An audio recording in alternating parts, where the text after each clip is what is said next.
नमस्कार, मैं शारदा पांडे आसान ज़िंदगी किसी एपिसोड में आपका स्वागत करती हूँ। जैसे कि चंद्र ग्रहण लगने वाला है, आपको पहले भी बताई थी कि 15 दिन के अंतराल में 2 ग्रहण पड़ रहे हैं। पहला ग्रहण पड़ा है कार्तिक महीने की कृष्ण पक्ष की अमावस्या में, जो कि 25 अक्टूबर को पड़ा है, और दूसरा ये पड़ रहा है चंद्र ग्रहण, जो कि 8 नवंबर 2022 दिन मंगलवार को ये ग्रहण पड़ने वाला है।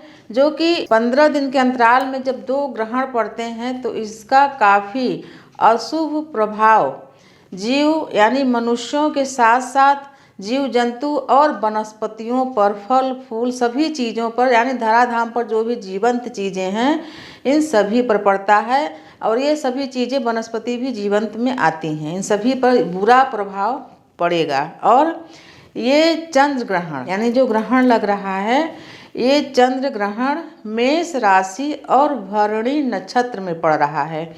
तो जितने भी मेष राशि के जातक हैं वो ग्रहण के सूतक काल से, जैसे ही पहले भी बताई हूँ कि किसको किसको सावधानियाँ रखनी चाहिए, तो ग्रहण का जब सूतक काल लगेगा यानी कि चंद्र ग्रहण में 9 घंटे पहले ही सूतक लग जाता है।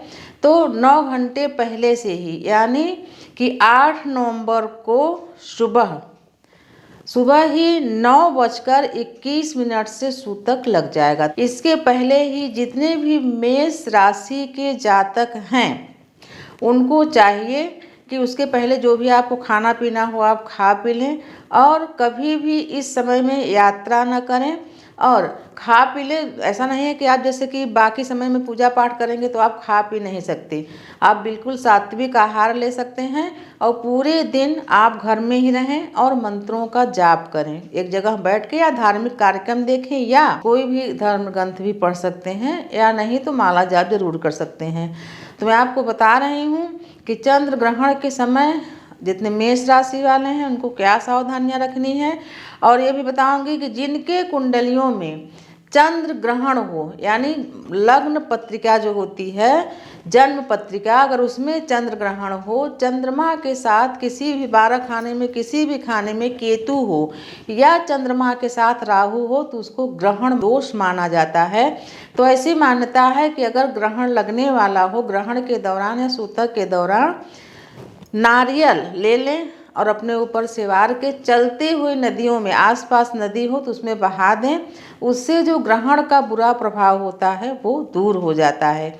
तो ये कुछ उपाय हैं जो कि आपको मैं बता रही हूँ, और पिछले वीडियो में भी बताई हूँ कि जितनी गर्भवती माताएं हैं या जो झालर वाले बच्चे हैं जिनका मुंडन नहीं हुआ है या जिनका विवाह आगामी समय में होने वाला है, विवाह तय हो गया है, वो लड़की हो या लड़का हो, उनको चंद्र दर्शन इस दिन नहीं करना चाहिए, यानी ग्रहण के दौरान नहीं करना चाहिए। और बेमतलब का बाहर भी भ्रमण नहीं करना चाहिए, घूमना नहीं चाहिए।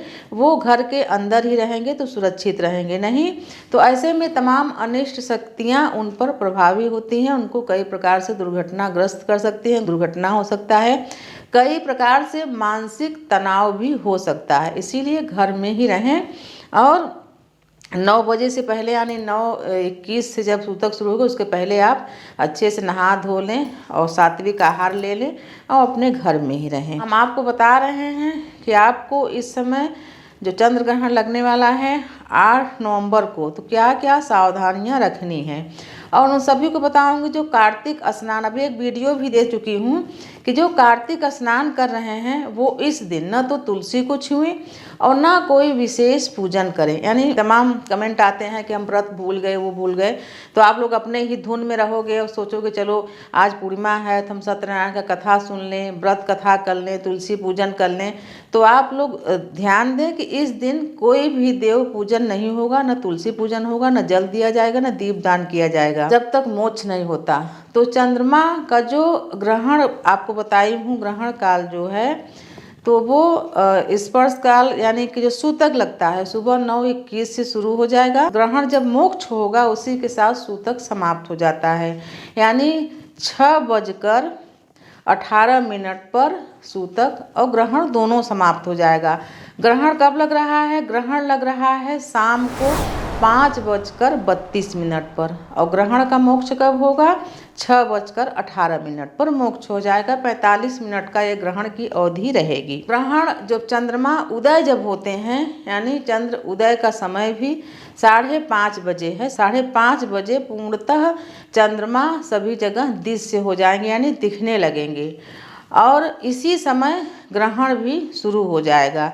ग्रस्तो उदित चंद्र ग्रहण लग रहा है, यानी जैसे चंद्रमा उदय होंगे वैसे ग्रास लिए जाएंगे, वैसे ग्रहण लग जाएगा। चंद्रमा उदित होने के साथ ही ग्रहण प्रारंभ हो जाएगा। तो ग्रहण एक खंड ग्रास चंद्र ग्रहण है, मतलब पूरा ग्रसित नहीं होंगे, थोड़े से ग्रसित होंगे और फिर मोक्ष हो जाएगा चंद्रमा का। तो भारत में भी, पूरे भारत में प्रभावित नहीं है ग्रहण।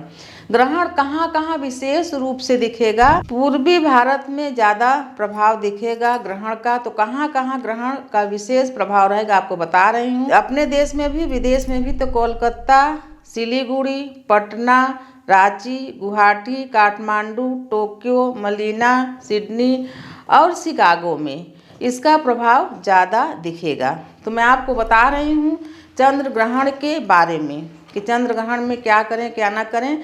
तो जो जैसे पहले भी बताई हूँ कि जो व्यक्ति स्वस्थ है उसके लिए 9 घंटा पहले से सूतक मान्य रहेगा, यानी वो 9 घंटा पहले जो भी नहाना है, धोना है, खाना पीना है, खा पी लें, उसके बाद से उनको सूतक मानना चाहिए। लेकिन जो वृद्ध हैं, बीमार हैं और जो बालक हैं, इन तीनों के लिए इसका हाफ कर दिया जाता है, यानी वो 4 घंटा, 4.5 घंटा पहले सूतक माने। यानी जब ग्रहण लगने को 4 घंटा हो तब से सूतक मानना चाहिए। बच्चे ज़्यादा छोटे हैं तो अन्न का ज़्यादा महत्व है कि अन्न ग्रहण नहीं करना चाहिए। जैसे बहुत छोटे बच्चे हैं तो उनको बार बार दूध वगैरह देना रहता है, तो दूध में तुलसी पत्र, या बच्चे पानी पीते हैं तो तुलसी पत्र पहले से डाले ना है, वो दूध और तुलसी पत्र डाला हुआ जल बच्चों को दे सकते हैं। लेकिन बड़े ये ना आजमाएं कि हम ग्रहण के समय भी खा लेंगे, सूतक के समय भी हम यात्रा कर लेंगे तो क्या होगा। किसी भी सुकर्म या कुकर्म का प्रभाव वैसे तो कलयुग में तुरंत ही मिल जाता है, लेकिन देखने में आया है कि इसका जो दुष्प्रभाव और जो शुभ प्रभाव होते हैं कुछ दिनों के अंतराल में मिलते हैं। जैसा कि मैं आपको बता रही हूँ और तमाम अभी राशियों के बारे में भी बताऊँगी। तो इसका प्रभाव 1 दिन से 1 महीना, जैसे कि जो भी राशियाँ हैं उनका प्रभाव मैं बताऊंगी कि किसका किसका क्या है। जैसे मेष राशि है तो मेष राशि वालों को आघात यानी किसी भी प्रकार के मन में आघात, चोट लगना, जो भी कुछ होता है। वृष राशि, राशियों का दूसरी राशि है वृष, तो व्यय बढ़ेगा। अब व्यय किसी भी चीज़ में बढ़ सकता है, खर्च ज़्यादा हो सकता है। उसी प्रकार से मिथुन राशि वालों को लाभ होगा और कर्क राशि वालों को सम्मान मिलेगा। आपको बता रही हूँ सिंह राशि वालों को प्रतिष्ठा मिलेगा। और फिर कन्या राशि वालों को हानि, यानी हानि किसी भी तरीके से, मान हानि, धन हानि, किसी भी तरीके से हानि होगा। लेकिन जो सब चीज़ें मैं बता रही हूँ तो इसमें आप बहुत ज़्यादा उतर के न कि हाँ ऐसा बोली हूँ तो ऐसा होगा, इसका उपाय भी है कि ये सब चीज़ों से कैसे बचा जा सके। जहाँ पर समस्या रहता है वहाँ समाधान भी रहता है। तो कन्या राशि वालों को हानि, तुला राशि वालों को कष्ट वो किसी प्रकार से मिल सकता है, चोट चपेट, बीमारी या किसी प्रकार से मानसिक तनाव, तो कष्ट में आता है। तुला राशि वालों को कष्ट और वृश्चिक राशि वालों को तनाव किसी प्रकार से हो सकता है। बच्चों को पढ़ाई लिखाई, मुकदमा, कोई प्रकार से आदमी कहते हैं हम तनाव में हैं, तो किस लिए तनाव में है, तो कोई बीमार है, उसका खबर मिला फला आदमी बीमार है तो आप तनाव में आ गए, तो तनाव किसी प्रकार का हो सकता है। और उसके बाद आया धनु राशि, तो धनु राशि जिनका है वो लाभ प्राप्त करेंगे। तो इसीलिए आदमी कहता है कि शुभ कर्म करे, शुभ कर्मों का जो लेखा जोखा है वो जरूर मिलता है, बुरे कर्मों का भी, तो शुभ कर्म ही करना चाहिए। तो धनु राशि वालों को लाभ मिलेगा। फिर आती है मकर राशि, मकर राशि वाले सुखी रहेंगे। तो अपना कर्म अच्छा बनाए रखो और भगवान आपको सदा ही सुखी रखें और सभी को सुखी रखें। मकर राशि वाले खुश रहेंगे। और उसके बाद आता है कुंभ राशि, कुंभ राशि वालों का अपव्यय ज़्यादा होगा, यानी धन संपत्ति जो है वो सही जगह खर्च नहीं होगा, गलत जगह खर्च होने का आसार है। तो जब अपव्यय बताया गया है कि धनु राशि वालों को अपव्यय होगा तो आप सावधान रहें, अपव्यय से बचें। यानी आप जान गए हो कि बेमतलब का धन खर्चा होगा तो आप सावधान हो जाइए। फिर आते हैं मीन राशि वाले। मीन 12वीं राशि है, तो मीन राशि वालों को अपयश प्राप्त होगा। तो इसलिए जब भी आप किसी से, कोई ज़्यादा आपके नज़दीक का है, कोई भी है, कभी कभी क्या होता है कि किसी के जन्म पत्रिका में किसी किसी के भाग्य में ही अपयश लिखा रहता है। वो अगला व्यक्ति का कैसा भी कुछ भी कर दे लेकिन पीठ पीछे उसकी बुराई ही होती है। और कोई कोई व्यक्ति थोड़ा सा भी वो कुछ उठा के कर दिया तो उसके लिए जस की प्राप्ति होती है। इसीलिए इन सब चीज़ों से बचना चाहिए। जिनकी राशियों में जो भी बताई हूँ मैं, तो इसका समाधान क्या है? जैसे अपजस है, अपव्यय है, कष्ट है, तनाव है, जिन जिन राशियों में, वो क्या करें? इन सभी लोगों को, और जिनका लाभ है, यानी जैसे धनु राशि वालों को लाभ है, मिथुन राशि वालों को लाभ है, सुख है, तो ये नहीं कि हमारे में तो लाभ लिखा है, सुख लिखा है, तो हम क्या करेंगे कोई उपाय करके। आप ये करोगे कि आपकी ये शुभता सदैव बनी रहे। और जिनको कष्ट, अपव्यय, तनाव लिखा हुआ है, वो क्या करेंगे कि वो सूतक काल से ही इसका नियम मानेंगे कि सूतक काल से ही अन्न वगैरह नहीं खाएंगे। और भगवान श्री हरि विष्णु जी का जो गुरु मंत्र नहीं लिए हैं, वो भगवान श्री हरि विष्णु जी का, बद्री नारायण जी का मंत्रों का जाप कर सकता है। सबसे सरल और सुगम मंत्र है ओम नमो भगवते वासुदेवाय।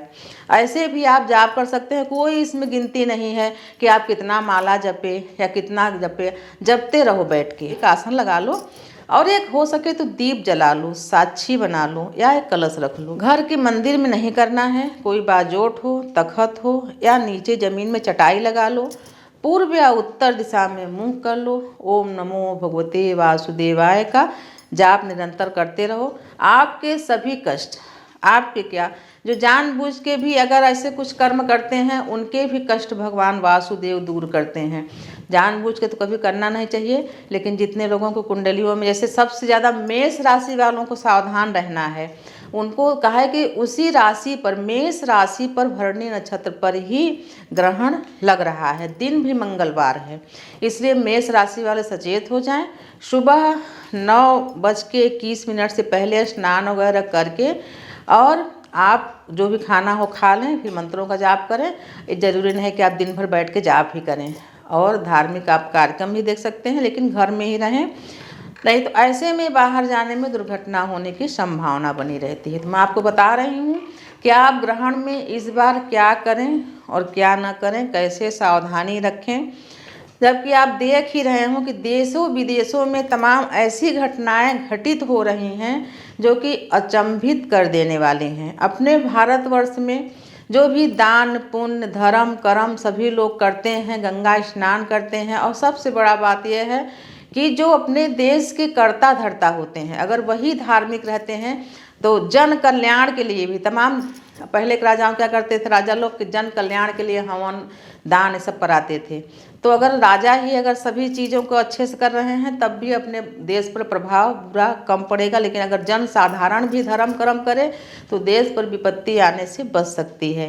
तो आपको बता रही हूँ कि 15 दिनों में 2 बार ग्रहण पड़ा है, तो सभी सावधान रहें, सचेत रहें, चुनौती न दें प्रकृति को कि कुछ नहीं होता, हम तो सब कुछ करेंगे, इसलिए बिल्कुल चुनौती न दें और धर्म कर्म पर बने रहें, देवताओं का पूजन करें। तो ग्रहण का जब मोक्ष हो जाए उसके बाद, जैसे कि अभी ठंड चल रहा है, मोक्ष हो जाए तो हल्का पानी गुनगुना कर लें, हल्का गुनगुना पानी यानी गर्म पानी कर लें और स्नान करें। स्नान करने के बाद घर के जितने भी व्यक्ति हैं, यानी कि जो स्नान कर सके वो स्नान कर ले, और बूढ़े बच्चे बीमार हैं तो उनके ऊपर गंगा जल हो तो उनको छिड़क दें कुछ घास से उनके ऊपर, और जो वस्त्र है उसको रख दें, घर के कहीं भी कोने में रख दें, यानी आंगन वगैरह में, उसको सुबह धुलवा लें। और घर के जितने भी व्यक्ति हैं उन सभी के ऊपर से 5-5 मुट्ठी अनाज वार के घर के बाहरी हिस्सा में रख दें। और अगर आपके यहाँ याचक आते हैं तो उस दान को रात को भी दिया जा सकता है, ग्रहण के तुरंत बाद। अगर कोई नहीं आते हैं तो सभी के ऊपर से वार के 5-5 मुट्ठी अनाज को रख लें, कुछ पैसा रख लें, और कुछ अगर उतारे हुए जो कपड़े, यानी कि जो ग्रहण के दौरान वस्त्र पहने रहते हैं, वो उतारे हुए कपड़े अगर डोम या सफाई कर्मी को देते हैं तो पूरी तरह से दोष जो रहता है घर का वो समाप्त हो जाता है और गरीबों का भला भी होता है। तो रात को नहीं तो सुबह इन चीज़ों का दान किया जाता है। तो मैं आपको चंद्र ग्रहण के बारे में बताई हूँ, जो कि 8 नवंबर 2022 को लग रहा है, कार्तिक महीने के शुक्ल पक्ष की पूर्णिमा पर। ये साल का आखिरी चंद्र ग्रहण है। इसके बाद 2023 में जो भी ग्रहण वगैरह लगेंगे उसका भी वीडियो आपको देंगे, तो चैनल को आप सब्सक्राइब कर लें, हमारे साथ बने रहें, देखते रहें आसान ज़िंदगी। तब तक के लिए नमस्कार।